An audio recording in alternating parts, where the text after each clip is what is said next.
दाजिया how हुइंग हुई दाओ वो दे पिन दाओ।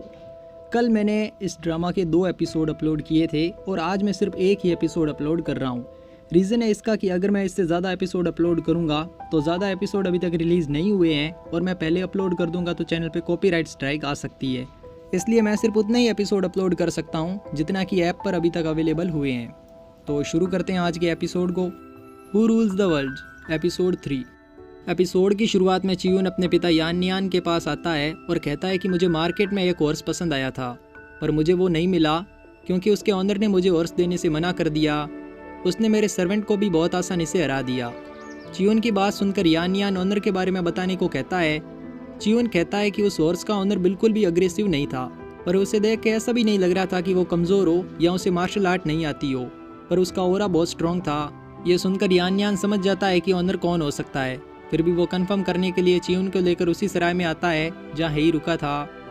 सराय के बाहर जोंगली को देख यान नियान कहता है कि तुम्हारे मास्टर अभी कहाँ पर है। जोंगली कहता है कि उन्हें पता था कि आप आने वाले हैं, इसलिए वो अपने कमरे में आपका इंतज़ार कर रहे हैं। वैसे उन्होंने कहा था कि आप हर बार सही डिसीजन लेते हैं। अगर ऐसा नहीं है तो आप ची फैमिली के हेड नहीं बल्कि एक मूर्ख हैं। ये सुनकर चियून जोंगली से चुप होने को कहता है पर यान नियान चियून को ही चुप करवा देते हैं।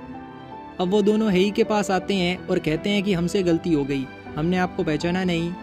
यहाँ यान नियान हेई से कहता है कि मैं अपनी पूरी कमाई का 30% आपको देने को तैयार हूँ, पर इसके लिए आपको मेरी एक छोटी सी मदद करनी होगी। यूचैंग में सबसे ताकतवर 2 ही फैमिली है, पहली मेरी ची फैमिली और दूसरी है शांग फैमिली। शांग फैमिली को हमेशा ही सांगजोऊ से सपोर्ट मिलता रहा है, इसी कारण वो हमसे आगे रहते हैं। मैं यूचैंग में सिर्फ ची फैमिली का शासन चाहता हूँ, क्या आप इसमें मेरी मदद कर सकते हो? इस पर हेई कहता है कि मैं तुम्हारी मदद करूंगा, पर इसके लिए 2 कंडीशन है। पहली कि मुझे तुम्हारी कमाई का 50% हिस्सा चाहिए और दूसरी कंडीशन है कि तुम शांग फैमिली के बारे में जितना भी जानते हो मुझे सब कुछ बताओ। वेल हेई का यही प्लान था।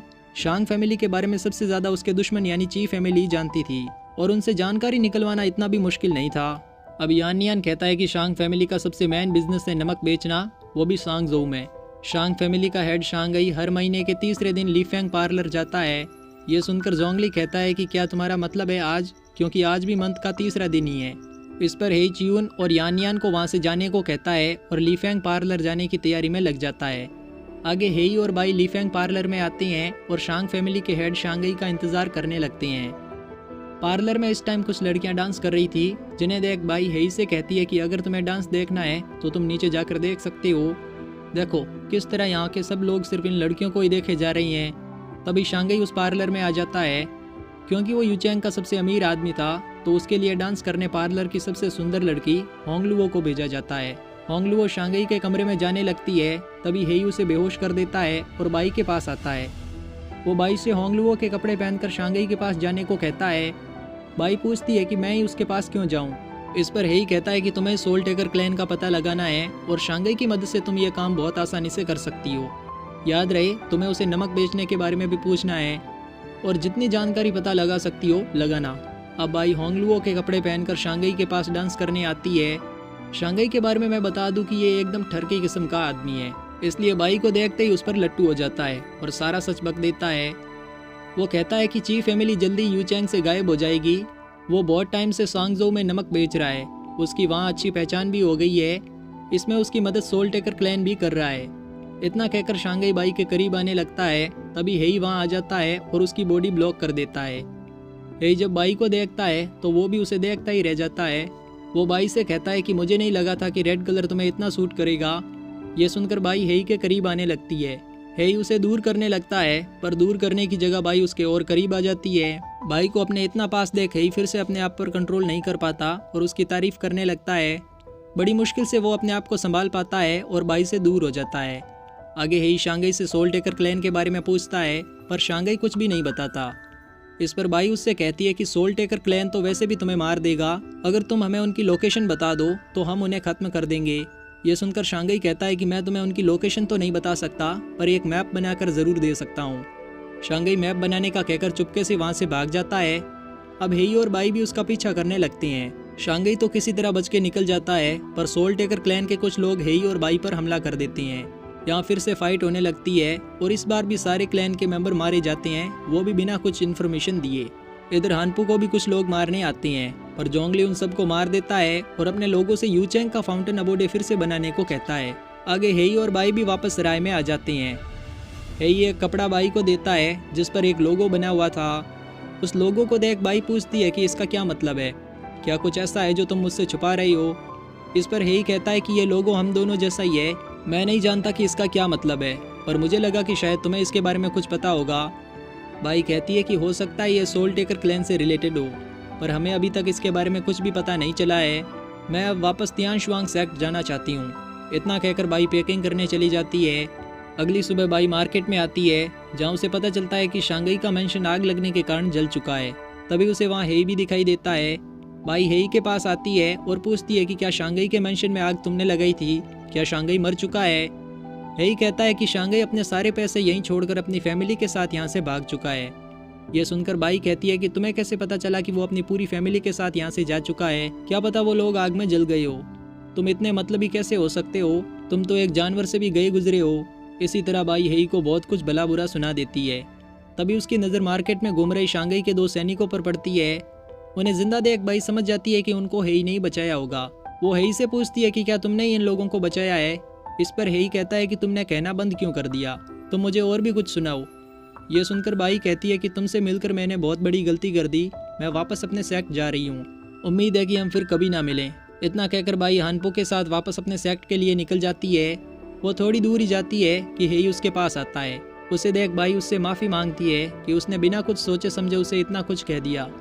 बाई वहाँ से जाने लगती है। तभी उसे वहाँ एक घोंसला दिखाई देता है जिसमें 2 छोटे पक्षी थे। वो दोनों अभी अभी अंडे से निकले थे। बाई उनमें से एक पक्षी हेई को देती है और उसकी देखभाल करने को कहती है, पर हेई पक्षी लेने से मना कर देता है। ये देख बाई कहती है कि तुम काइंड हो भी कैसे सकते हो, तुम्हारी मॉम जो नहीं है।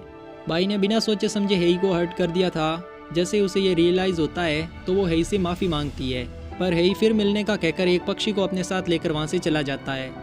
आगे बाई हानपू के साथ एक टाउन में खाना खाने आती है। यहाँ हानपू उससे कहता है कि तुम हमेशा खाने के बारे में क्यों सोचती रहती हो, तुम किसी को पैसे भी नहीं देती, तुम्हारे साथ आने से अच्छा था कि मैं हेई के साथ चला जाता, कम से कम मुझे किसी जगह अच्छा खाना खाने को तो मिलता। इतना सब कुछ सुनकर बाई हानपू से कहती है कि क्या तुम अब चुप हो सकते हो, हेई का नाम लेना बंद करो, तुम्हें मैं भी अच्छा खाना खिला सकती हूँ। अब बाई हानपू को लेकर एक फूड स्टॉल पर आती है और हानपू के लिए खाना ऑर्डर करती है। तभी वहाँ कुछ रिफ्यूजीज आ जाते हैं। बाई उन रिफ्यूजीज के बारे में स्टॉल ओनर से पूछती है तो ओनर कहता है कि लुओचैंग सिटी और सांगजो स्टेट में युद्ध हो रहा है। ये सब रिफ्यूजीज वो लोग हैं जिन्होंने युद्ध में अपना सब कुछ खो दिया है। वेल, इन सब का कारण इम्पीरियन टोकन ही था, उसी के कारण इतने सारे युद्ध हो रहे थे। वो रिफ्यूजीज खाने के लिए टाउन के सभी स्टॉल पर इकट्ठा होने लगते हैं, पर स्टॉल के ओनर्स उन्हें कुछ भी खाने को नहीं देते, उल्टा वहाँ से भगाने लगते हैं। अब बाई अपने सारे पैसे ओनर्स को दे देती है और सभी रिफ्यूजीज को खाना देने को कहती है। बाई ने रिफ्यूजीज की तो मदद कर दी थी, पर इन सब में हानपू और वो दोनों ही भूखे रह जाते हैं। बाई हानपू को लेकर फिर से अपने सेक्ट के लिए निकल जाती है, लेकिन हानपू को बहुत ज़्यादा भूख लगी थी। क्योंकि उनके पास पैसे नहीं थे, इसलिए बाई जंगल में कुछ खाने को ढूंढने लगती है। इधर शांगजोउ के सैनिक लुओचैंग सिटी पर अटैक करने आ जाते हैं।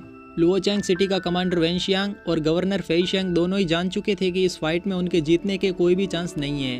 वो लोग ना तो सरेंडर कर सकते हैं और ना ही युद्ध को टाल सकते थे।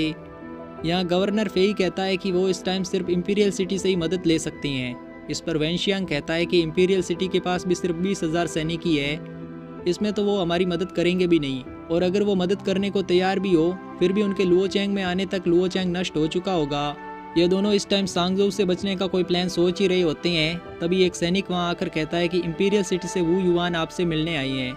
इंपीरियल सिटी का नाम सुनकर गवर्नर थोड़े राहत की सांस लेता है और वू युआन को अंदर लाने को कहता है। गवर्नर वू युआन से पूछता है कि तुम अपने साथ कितने सैनिक लेकर आए हो। इस पर वू युआन कहता है कि मैं अकेला ही आया हूँ, मैं जानता हूँ कि अगर युद्ध हुआ तो इसका नुकसान दोनों साइड को होगा, ना सिर्फ तुम लोगों को बल्कि आम लोगों को भी। इसलिए मैं तुमसे मिलने के बाद शांगजोउ के कमांडर के पास जाऊंगा और युद्ध रोकने को कहूँगा। वैसे वू युआन को देख के ही पता लगता है कि ये स्ट्रॉन्ग फैमिली से बिलोंग करने के साथ मार्शल आर्ट में भी बहुत अच्छा है, क्योंकि एक आम आदमी युद्ध रोकने के लिए सेना के पास अकेले तो नहीं जाता, वो भी बिना किसी वेपन के। इधर हुआंग शाओ और शुए कोंग भी वापस जीजोउ जा रहे थे। हुआंग शाओ अभी भी बाई के बारे में पता लगा रहा था, तभी उन्हें झाड़ी में से किसी की आवाज़ आती है। शुए कोंग उस जगह अटैक करता है जहाँ से आवाज़ आ रही थी। आवाज़ वाली जगह हानपू खड़ा था, उसे स्वॉर्ड लगने वाली होती है। तभी बाई स्वॉर्ड को पकड़ लेती है। वो शुएकोंग और हुआंग शाओ से माफ़ी मांगने को कहती है क्योंकि उन्होंने बेवजह हानपू पर हमला किया। हुआंग शाओ माफ़ी मांगने से मना करता है, जिसके बाद बाई और हुआंग शाओ में फाइट होने लगती है।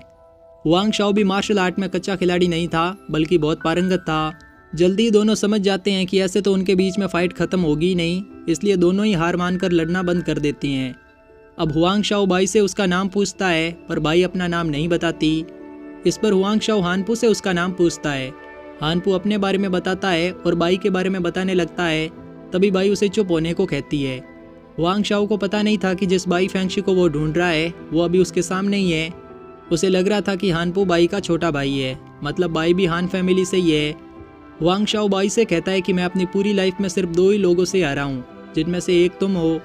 यह सुनकर बाई पूछती है कि दूसरा कौन है। इस पर हुआंग शाओ कहता है कि दूसरा वू युआन है, जिसने मुझे हराया। इधर वू युआन शांगजाओ की सेना के पास आता है और उनके कमांडर से मिलने को कहता है।